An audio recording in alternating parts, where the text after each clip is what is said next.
From Hollywood, it's time now for... Johnny Dollar. This is Joe McNabb, Northeast Indemnity. Hi, Joe. Good to hear your voice. It's not mutual, Johnny. And I always thought you cared. Whenever I hear your voice, it's because I'm in trouble. Oh, what is it this time?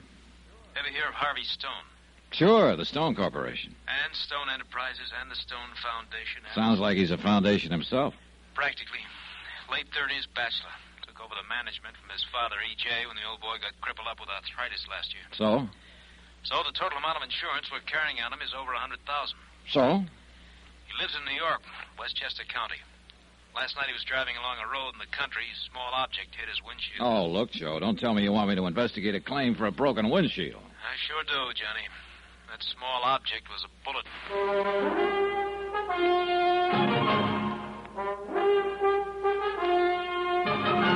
Tonight and every weekday night, Bob Bailey in the transcribed adventures of the man with the action-packed expense account, America's fabulous freelance insurance investigator. Yours truly, Johnny Dollar.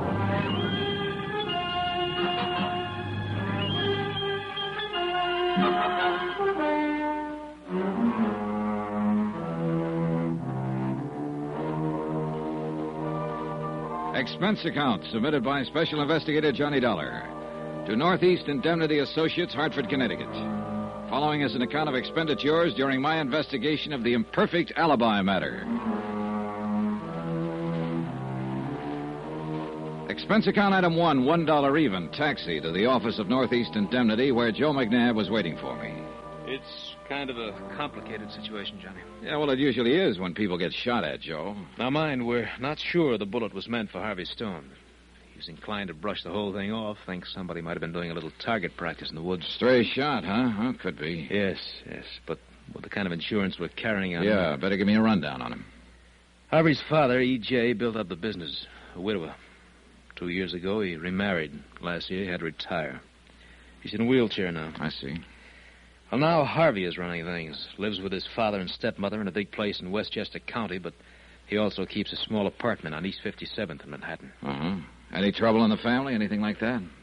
Harvey's been running around lately with a supper club singer named Helen Barrett. I gather he's thinking of marrying her. I also gather his family is bitterly opposed to the idea. How about Harvey's business affairs? Could he have made any enemies there? One, at least. Who? Dutch Krieger. Know him? Yeah, I sure do. A gambler with a lot of dough behind him and a couple of gunsels in front. That's the one. Now, how come he got mixed up with a character like Krieger? He didn't. He refused to. Come again? Krieger's put on a big act about going legitimate. Young Stone was negotiating a sizable real estate transaction recently. Found out that Krieger was one of the associates in the deal. He threatened to call it all off, made the other associates kick Krieger out. Oh, Dutch wouldn't forget a thing like that. No, he wouldn't. Who's the beneficiary on Stone's insurance policies? Father and stepmother jointly. Johnny, I smell trouble. I want you to go down there and nose around, see what you can turn up. And do me a slight favor. Sure. What is it? Keep Harvey Stone alive, will you?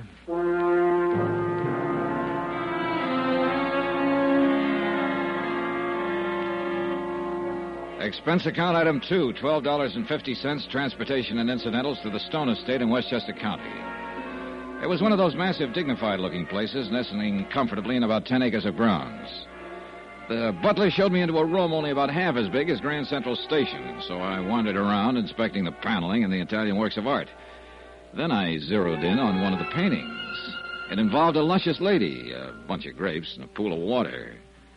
Nice, isn't it? Yeah. The painting, I mean.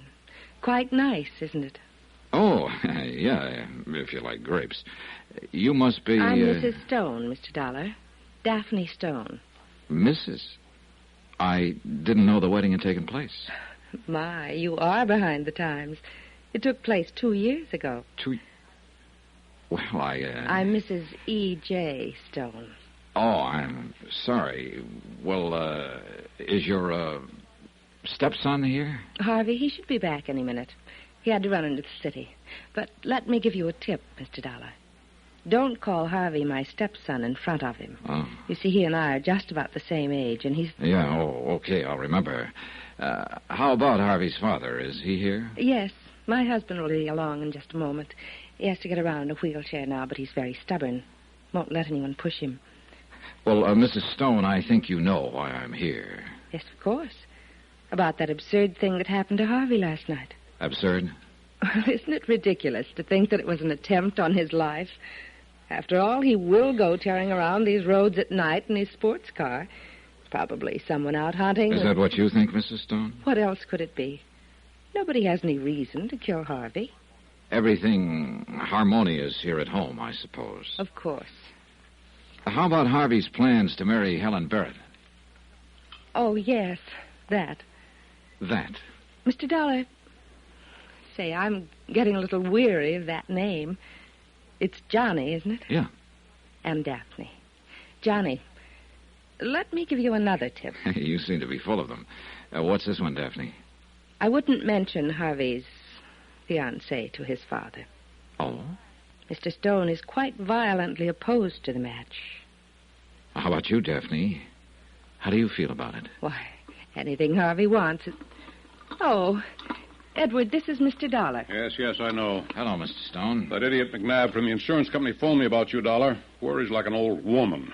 Seems to think that fool accident Harvey had last night was an attempted murder. Oh, he's just taking normal precautions, Mr. Stone. Precautions. Well, just as well, I suppose. Harvey could use a nursemaid. He always manages to get things fouled up somehow. Now, Edward, You want to see my orchids, Dollar? Orchids? Of course you do. This way, out in the solarium. Okay. Oh, here, let me push you. Never mind. I can manage. All my good advice. Sorry, Daphne. This way, Dollar. I'll have a drink for you when you're ready, Johnny. Thanks. Here we are. Well, some orchids. Who cares about orchids? Just wanted to talk to you. Well? What do you make of this business, Dollar? About Harvey, I mean. That bullet in his windshield last night. You really figure somebody's trying to kill him? Well, I don't know, Mr. Stone. That's what I'm here to find out. Well, I don't know who it'd be. Harvey's not a bad sort, really. Terrible businessman. Oh? How so? Oh, I could run the Stone Corporation better than he does from my wheelchair. He, doesn't do things your way, huh? Nothing's like it used to be. Everything's done differently now. Maybe it has to be. Has to be. Business is business. Yeah. Well, how about his fiancée? I suppose you disapprove of her, too. Helen Barrett? No, by golly, I gotta hand it to Harvey there. Don't quite know how he managed to land someone like her. Wait a minute. You mean you're not opposed to his marrying her? More power to him. Chip off the old block, I guess. What's that mean? Oh, I did the same thing. That's what. Picked himself a Broadway girl. You mean Mrs. Stone, Daphne? Right out of musical comedy. I see. Well, how does she feel about Helen Barrett? Yeah, won't seem to warm up to her. Oh, well, how can you figure out a woman? Yeah, how can you? So it's Daphne that disapproves of Helen. Well, that's very interesting. Interesting.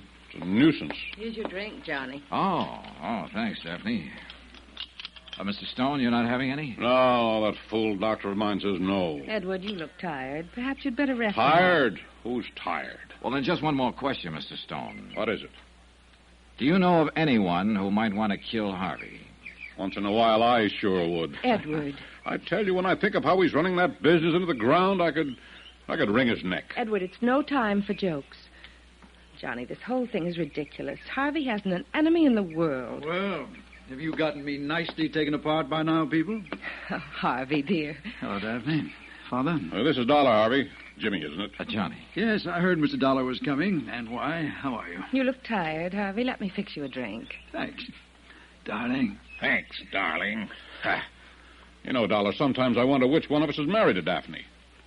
That was a perfectly charming thing to say, Edward. Yes, Father, you seem to be in unusually good form tonight. This is for the benefit of our guests, no doubt. Look, if I could just talk to you for a moment, Harvey. Oh, don't mind these little exchanges, Johnny. If you're around this place very long, you'll get used to them. Good night. Good night. Father? Mr. Stone. Like a drink now, Harvey? Oh, never mind, Daphne. I can manage. All right. I'll go on up then. I hope we'll be seeing you again, Johnny. Oh, you probably will. Good night. I'm sorry about that business with Father just now, Johnny. Most of the time, he thinks it's fine that Daphne and I get on so well together, but sometimes he doesn't. I suppose now he's in the wheelchair, he feels the difference in their ages even more. Yeah. And ever since I've taken over the management of the corporation, well... Oh, I'm sure he must have made it very clear he doesn't approve of my policies. And he's probably right. Oh? Well, my heart's not in it, really. But somebody had to take over. Look, Harvey, you said you knew why I was here. Oh, sure. About that silly business last evening. Well, what exactly happened? Well, I have a new sports car that I'm fond of. I went for a drive. No, there's some pretty good country roads around here. Mm-hmm. And I slowed for a sharp turn, and I heard what I thought was a backfire. But my windshield shattered. There was a bullet. Well, what'd you do then? I stopped to warn whoever it was to keep away from the roads. It didn't occur to you that somebody might be trying to kill you? Oh, well, good Lord, no. Look, Johnny, I used to roam these woods when I was a kid, taking pot shots at fence posts. That's obviously what happened last night. You didn't see anyone when you stopped? No, it was probably some kid. He's probably still running. And you can't think of anyone who might want to kill you? Of course not. How about Dutch Krieger? Krieger, the gambler? I understand he was involved in a business deal you were thinking of making. You refused to go through with it until his associates dumped him. Of course. After all, the name Stone does have a pretty honorable history. I couldn't very well have it connected with somebody like Krieger. Well, Dutch wouldn't forget a thing like that. Look, about your fiancée, Helen Barrett. Johnny, I suggest you confine your questions to subjects not quite so personal. All right, so I sound nosy, but you're heavily insured, Harvey, and that bullet last night could have been meant for you. My job is to find out if there's anyone who could possibly have any reason to kill you. There isn't. Do you know of anyone who's opposed to your marriage? I told you I'd rather not talk about that. Anyway, there's a good chance there isn't going to be any marriage. No. What do you mean? Look, Johnny, I have a good idea. It's almost time for the last train into the city. I'll drive you to the station. A polite but firm message that the interview was over. Harvey got called to the phone, and I went outside to wait for him. Daphne had lied when she told me Harvey's father opposed the marriage to nightclub singer Helen Barrett. It was Daphne who didn't like the idea. She and Harvey seemed pretty chummy, and the old man didn't seem to like that. Harvey had crossed a rough boy named Dutch Krieger in a business deal, and it's a cinch Dutch didn't like that. And now Harvey just told me there might not be a marriage, which indicated some kind of trouble there. All in all, it looked like a cozy little powder keg. Then as I started for Harvey's car, the keg exploded right in my stomach in the form of a fist. I couldn't see who they were, but the two of them really knew their business, the way they worked me over. Hard enough to hurt, not hard enough to put me out. Finally, I guess they got bored. One of them did me a favor. He put me away.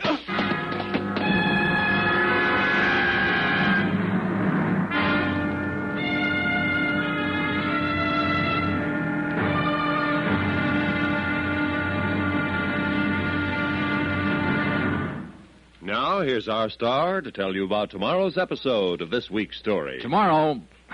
Well, look, you should never get in a card game with a professional gambler. He can deal you any card he wants, even the ace of spades. The death card. Join us, won't you? Yours truly, Johnny Dollar.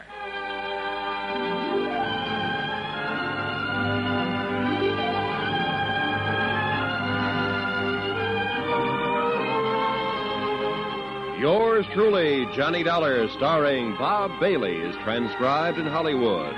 Written by Robert Reif, it is produced and directed by Jack Johnstone. Be sure to join us tomorrow night, same time and station, for the next exciting episode of Yours truly, Johnny Dollar. Roy Rowan speaking.